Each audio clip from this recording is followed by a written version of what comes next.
My name is Rachel Palmer, and I'm 37 years old. Just last week, I went to a fancy gala where I was being honored for my work in research and education. It was a night I had been looking forward to for weeks, a celebration of everything I had worked for and achieved over the years.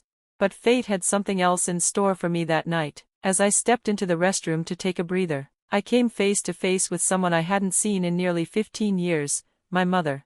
She was standing at the sink, putting on her lipstick, looking every bit like the wealthy socialite she had always been. For a moment, I thought she might not recognize me, but then her eyes flicked up to the mirror, and she saw my reflection. Her hand froze, and I could see her jaw tighten.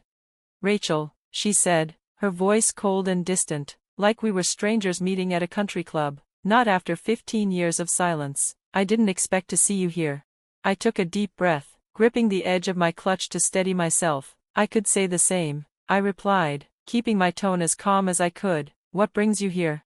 She turned to face me, standing straight as always, like she was trying to put a wall between us. "Your father and I were invited. Of course, we've always been involved with organizations that support education. And you?"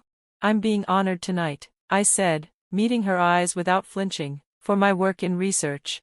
She didn't show much emotion, but I noticed a tiny flicker of surprise in her eyes before she hid it behind a calm mask. "I see," she said, turning back to the mirror. "Well, I suppose everyone finds their way eventually."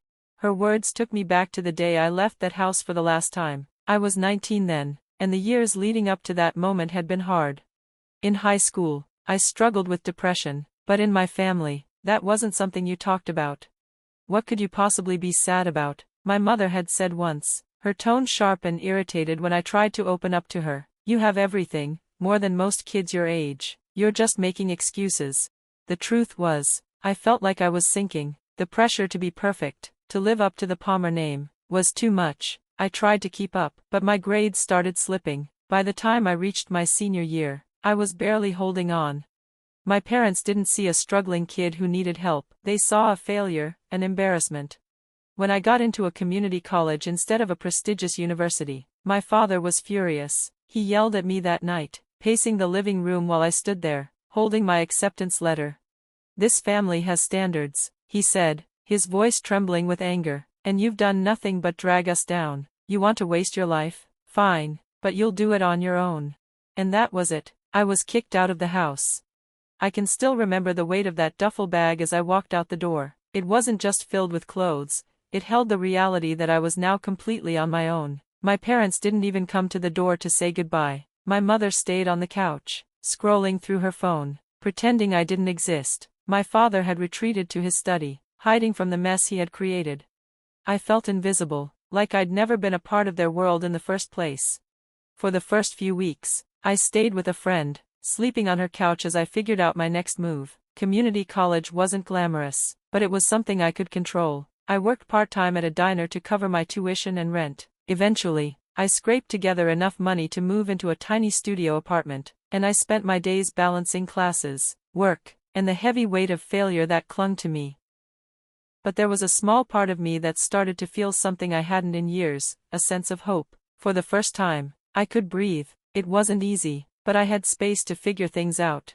The first year of community college was a blur of studying late at night and working long shifts. I decided to study chemistry. It wasn't just because I liked it, it was also a way to prove to myself, and maybe even to them, that I could do something difficult.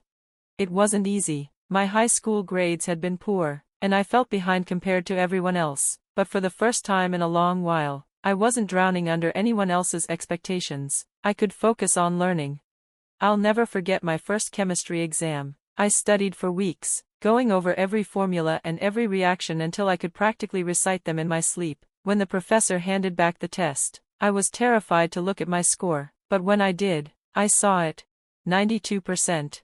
I nearly cried right there in the middle of the classroom. It wasn't perfect, but it was mine. I had earned it. It was the first step in proving to myself that I could rebuild after everything had fallen apart. As the years passed, I grew in ways I hadn't expected. College was still hard, but I learned how to fight for what I wanted, and the more I pushed myself, the more I saw myself improving. By the time I finished my associate's degree, I wasn't just a student anymore. I had learned how to stand up for myself in a world that had always expected perfection. I transferred to a 4-year university, and while I still faced challenges, I was ready for them.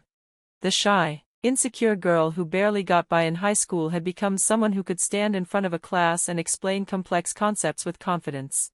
Chemistry, which had once felt like a mountain I couldn't climb, had become my passion. I didn't just want to pass anymore, I wanted to excel. I continued to work part-time, but I also started interning at local research labs, gaining valuable experience. It was that experience that eventually led me to my biggest opportunity yet, becoming the lead researcher at a nonprofit focused on advancing science education. It wasn't just a job, it was my way of giving back, of creating a space where other kids who felt like failures could find their way, just like I had. Graduating with my bachelor's degree should have been a time to celebrate, but when the day came, I realized something. My parents hadn't even called. They didn't congratulate me, they didn't ask about my future, nothing.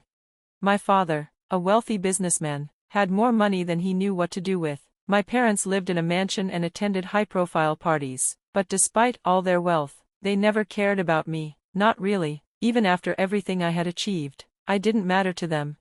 It stung more than I wanted to admit. I had hoped, maybe foolishly, that they'd at least acknowledge the hard work I had put in, but they didn't. It was as if I never existed in their world.